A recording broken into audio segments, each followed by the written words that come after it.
geliyor.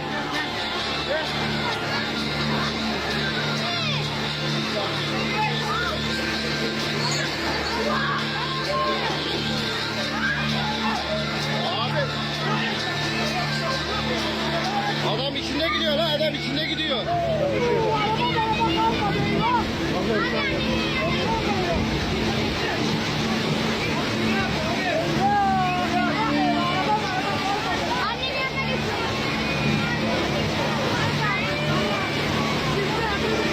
Abla ne diyeyim ben sana?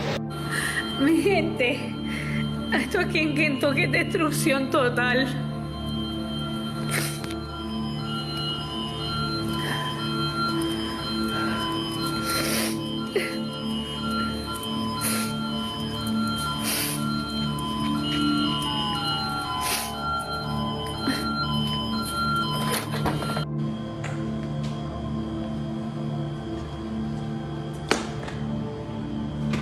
Un escape de gas, ¿verdad?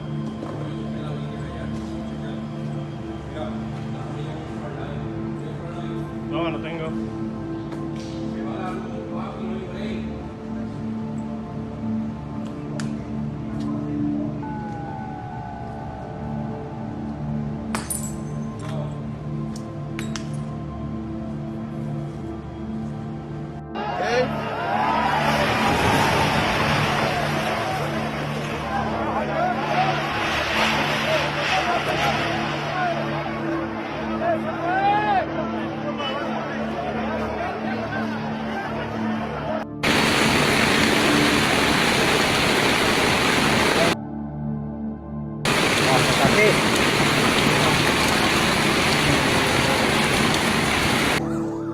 Ayun, okay na naman. Tingin mo, bumugan na gawin na.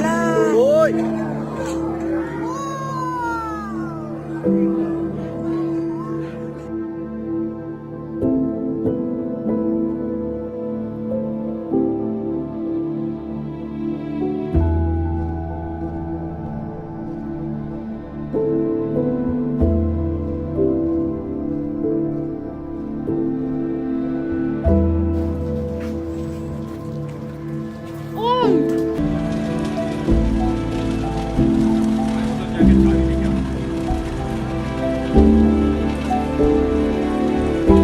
انت نعمل حاجه بتاع اللسان تنتهي اللي جاي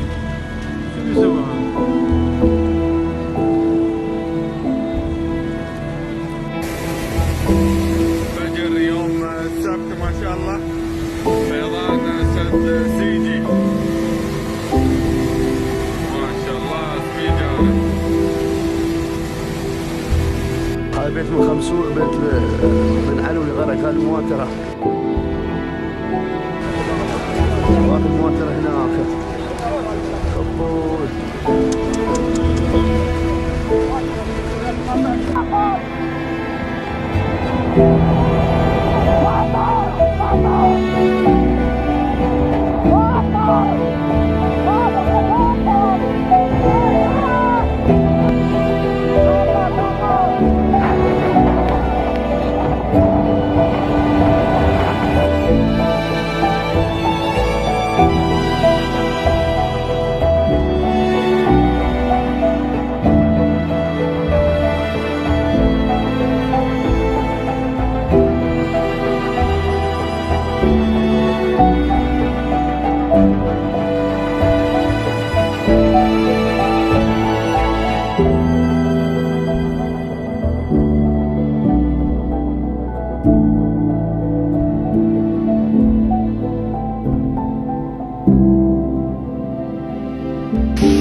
Look at this damage from a potential tornado. This is in Tulsa, Oklahoma.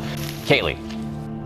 Good morning, Dan. It was a difficult night here for first responders. After this massive tree came crashing down on this home, deputies found a man trapped inside.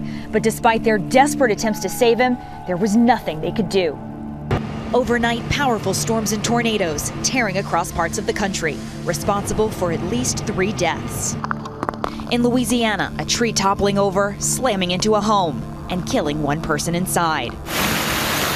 Just outside of Tulsa, damaging winds from a possible tornado leaving this home in shreds, ripping the roof off and snapping trees in half.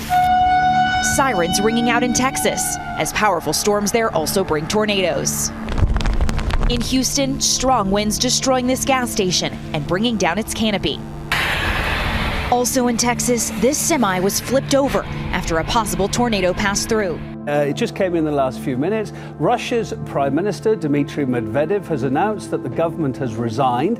It comes after Russian President Vladimir Putin had earlier suggested changes to the constitution in an address he made to lawmakers earlier. It was a scheduled thing. Several minutes ago, Russia's Prime Minister Dmitry Medvedev announced the country's government's resignation at the meeting between Vladimir Putin and the ministers. And I want you to take a look and listen how this news was announced. Mr. Putin, colleagues, you have all heard the address of the President of the Russian Federation, Vladimir Putin. As President, he outlined the major priorities of our work for the upcoming year, but he also outlined a number of fundamental changes to the Constitution of the Russian Federation. These changes, when they take place, and this will be done after the discussions, as was said, they will significantly alter a number of parts of the Constitution and change the balance of powers, the executive, the judicial, and the legislative powers. In this context, it is obvious that as the government of the Russian Federation, we need to give the president of our country an opportunity to take all the necessary steps and decisions. And in this context, I believe it would be the right thing to do in accordance to the Article 117 of the Constitution of the Russian Federation for the government to resign, to step down. I'm grateful to everyone who I have worked with within the government, and the further steps, the further decisions will be taken by the President. Mr. Medvedev, colleagues, on my behalf, I would like to thank you for everything that you have done. And I also would like to express my satisfaction with the results that we have achieved. Well, yes, we haven't done everything, but it's impossible to do everything you want. I hope that very soon we'll see each other again. I'll be meeting every one of you personally. Now, please continue carrying out your functions until the government is formed.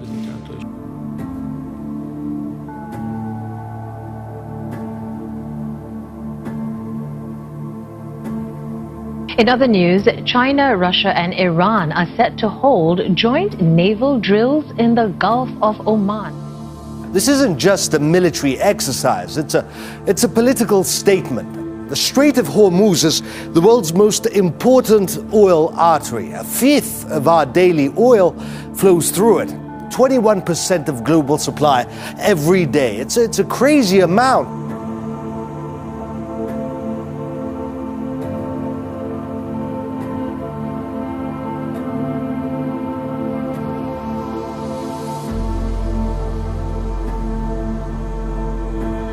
There seemed to be no end to this escalation. Washington and everyone with a warship or regiment to spare seemed to be rushing into the Persian Gulf. I mean, it wasn't the nicest neighborhood to begin with, what with Saudi Arabia and Iran, mortal enemies facing off across the tiniest of channels. And when it seemed like things couldn't get worse, they did. The attack was launched from the north and was unquestionably sponsored by Iran. Amid all the calls for de-escalation, Iran has now launched an unprecedented attack on the world's energy supply. Having failed at max pressure, Secretary Pompeo's turning to max deceit, blaming Iran won't end disaster. So I think that would be throwing Trump a bit of a curve. Do you see a day where the U.S. actually does have diplomatic relations with Iran? Do you ever see a future where the U.S. I find that very hard to envision, just like I find it very hard to envision that we're ever going to have a normal relationship with Russia again.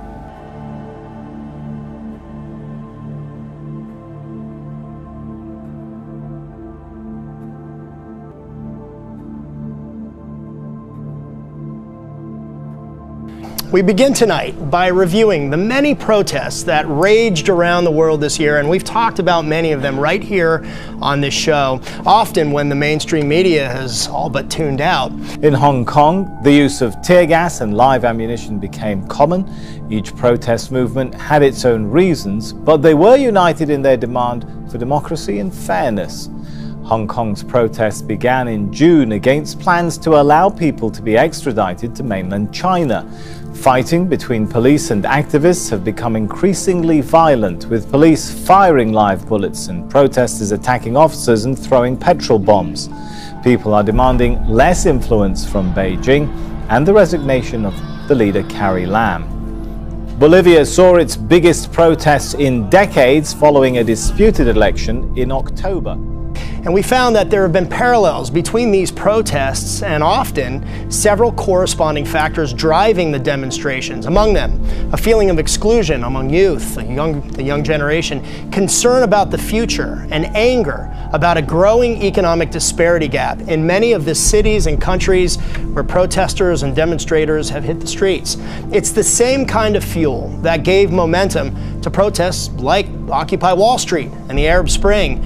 I was there at Zuccotti Park when Occupy Wall Street began, and I watched it not only grow bigger and bigger there in Manhattan, but also spread across the country and across the world. And likewise, today, there's a younger generation, what we call millennials, speaking out, raging against the machine of often oppressive and corrupt governments and the wealthy elite, the 1% that gets richer while the rest continue to struggle. From Paris to Hong Kong, from Lebanon to Chile, the anger is the same. In many of these stories, it started with a smaller swell of movement growing into a large wave of protest for better living standards, quality of life, and higher wages, among many other demands. And one of the key ingredients in this recipe for resistance, the dismay and frustration that the rich keep getting richer. In fact, since 2010, look at this, Jeff Bezos, of course, of Amazon, made almost $100 billion more. Bernard Arnault, the chairman of the French company LVMH, which makes all those high-end products like Tag Heuer, watches, and the various really expensive perfumes and clothing, he made $82 billion in 10 years. Bill Gates, who has donated to various, organizations and charitable organizations, made more than $50 billion in the last decade. Warren Buffett, almost $42 billion. Mark Zuckerberg upped his worth by $72 billion since 2010, and Mukesh Ambani, the Indian oil and gas tycoon, $30 billion. The list goes on and on. In 2010, the 10 richest people in the world had a reported total wealth of $296 billion compared to $822 billion today. Oxfam, the International Human Rights Organization, reported this year that the 26 wealthiest people in the world own the same wealth as the poorest half of the entire world.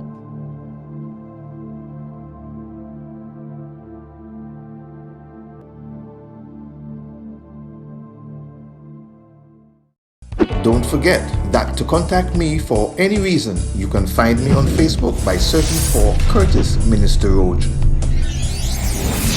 Minister Curtis Roach. Or our page, The End Time Watchman. Just leave me a message and I'll reply at my earliest. Also, subscribe to my YouTube channel and be blessed by the hundreds of videos available to you. Please feel free to share any video to help us spread the good news of Jesus Christ. Take me home. You can also follow me on Twitter at Roach_Curtis. Should the Lord continue to tarry, see you next time. God bless. Sound the trumpet now. Hear the Father says, Rapture is coming. Don't get left behind. Don't get left behind. The rapture is coming. Don't get left behind. Don't get left behind.